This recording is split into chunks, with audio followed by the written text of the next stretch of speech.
আমি কোরআনের কথা বলবো, তুমি আমাকে বাধা দিবা, লড়াই বাঁধবে, আমি মরলে জান্নাতে যাব, কোরআনের কথায় বাধা দিতে গিয়ে তুমি মরলেই জাহান্নামে যাবা। তো নমনীয় আমি হব কেন? আমি যেখানে বাঁচলে গাজী, মরলে শহীদ, দুনিয়াতে থাকলে ইসলাম কায়েম হবে, মরে গেলে জান্নাতে যাব, তো আমি মাথা নত করবো কোন দুঃখে? মাথা তো তোমাকেই নোয়াতে হবে। যদি তুমি নিজের কপালে ভালো চাও, মাথা নোয়ায় ভালো হয়ে সামনে চলে আসো। এই হলো কথাটা, নসিহত এইটা। এই পরাস্ত শক্তির প্রতি নসিহত এই।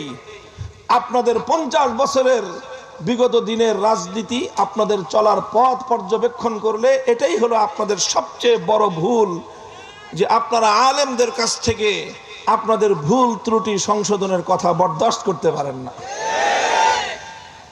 আপনারা চান সব হুজুররা আপনাদের চাটুকারিতা করুক, আর যেই হুজুর আপনার সমালোচনা করবে আপনি সেই হুজুরের ঘাড় মটকায়া দিতে চান।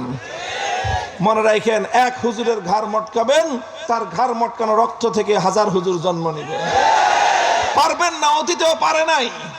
বহু এরকম অতিক্রান্ত হয়ে গেছে, অনেক প্রতাপশালী, অনেক রাজা বাদশাহ অতিক্রান্ত হয়ে গেছে।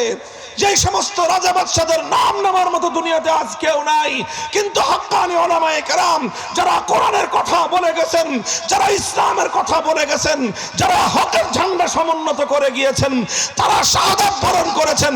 কিয়ামত পর্যন্তের জন্য দুনিয়া এবং আখিরাতে আল্লাহ পাক তাদের নামকে চমকে দিয়েছেন। শেখ হাসিনা বড় নেতা না আমি বড় নেতা? আমি বড় নেতা। বলবেন শেখ হাসিনা তো, খালেদা জিয়া বড় নেতা না আমি বড় নেতা?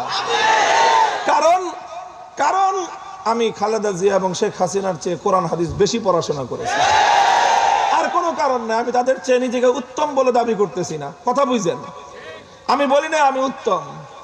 কে উত্তম কে অনুত্তম সেটা হয়তো আল্লাহ পাকের কাছে গেলে ফয়সালা আল্লাহ করবেন। কিন্তু আমি দুনিয়ার বিবেচনায় বলতেছি, আলেম ওলামাদেরকে নিজেদের নেতা মনে করবেন।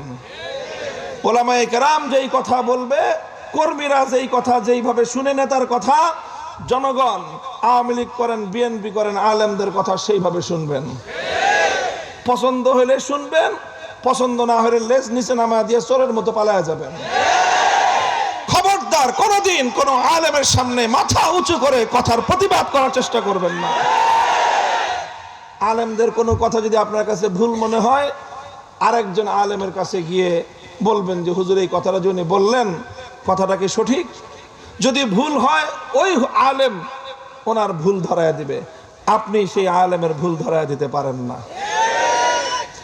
এই ভুলগুলো 50 বছর ধরে আওয়ামী লীগ করেছে, এবং করতে করতে করতে করতে আওয়ামী লীগ যারা করে তাদের একেবারে গোশত হাড্ডি রক্তের সঙ্গে এই সমস্যা মিশে গেছে। আর আওয়ামী লীগের সঙ্গে থাকতে থাকতে থাকতে থাকতে এক মাঠে রাজনীতি করতে করতে বিএনপির লোকজনের মধ্যে এই সমস্যা আস্তে আস্তে সংক্রমিত হতেছে। আপনারা ভালো হয়ে যান, আপনারা ভালো হয়ে যান। এখন বর্তমানে বাংলাদেশটা ভালো হওয়ার জন্য খুব উপযোগী, খুব ভালো পরিবেশ ভালো হওয়ার জন্য। আল্লাহ পাক সকলকে ভালো হওয়ার তৌফিক দান করেন।